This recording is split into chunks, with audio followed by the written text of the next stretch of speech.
Best gallopers in the land, Naturalism will leave for Tokyo Monday week a winner after carrying a massive 63 kilos to victory at Flemington.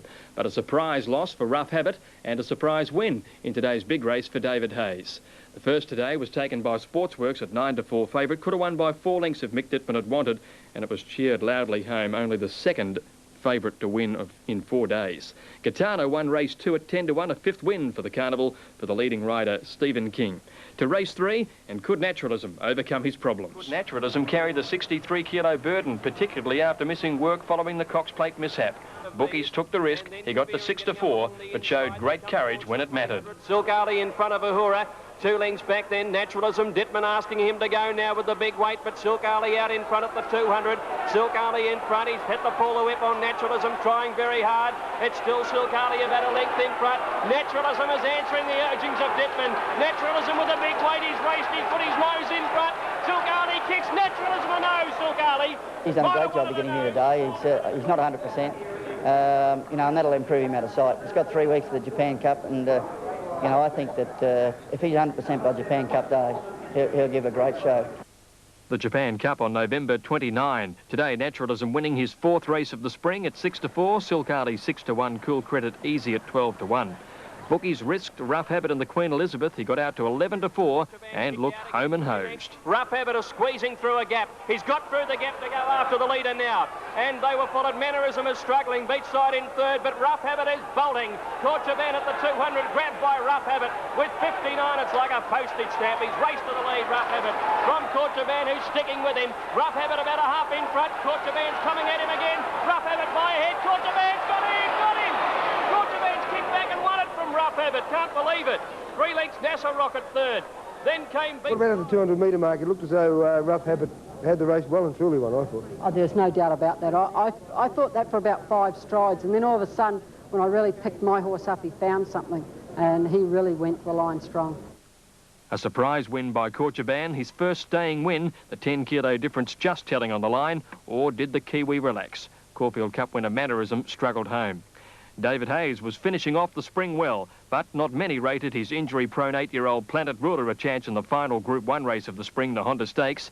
Solvent ended up the favourite at 11-2, but had to be used up early from his outside gate. It's Prince of Praise at the 300 and Solvent coming at them. Soho Square on the outside from Take the Road.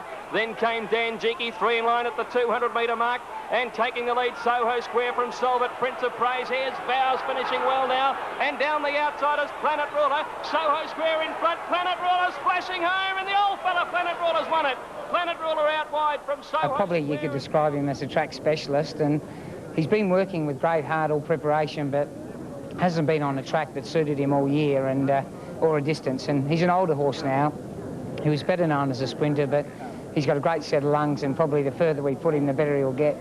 Planet Ruler's 5th Group 1 win, his first since recovering from a tendon injury, and it was David Hayes' 2nd Group 1 win of the spring. A dead heat for second between Soho Square and Vows.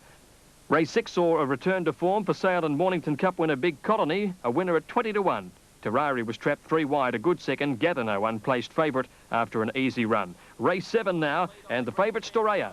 He might be the leader overall in the race. Jack Pill out wide here from Blue Boss. Down on the flat, it's Unspoken Word in front. Rook Aria coming after it. Storaya's bursting through in the centre. And Ali Shan's finishing with a rush. Jack Pill over on the grandstand. Ali Shan in the centre. Jack Pill, Ali Shan. Oh, not really sure. Jack Pill, Ali Shan wide apart.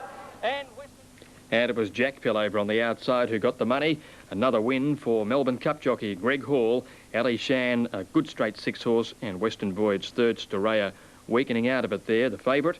And the last today, and another favourite home. So we got 3 on the day. As it happened, Over Pitch and Brian York picking up the lucky ride, beating Colonial Spirit, and then holding on in the steward's room. There was a protest dismissed with Tango Master 3rd.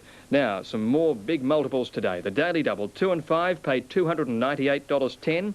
The Extra, a pair of 11s, $273.50. The Quaddie, $21,051.90 for 8, 2, 4, 5.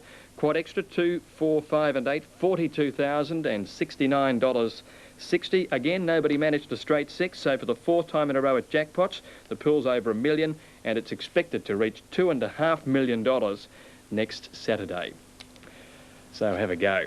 There was one race at Flemington today that gave punters' wallets a rest. 8 of Australia's finest and oldest jockeys came out of retirement to climb aboard for just one more race. It's the first time in many years they've felt the silks on their backs.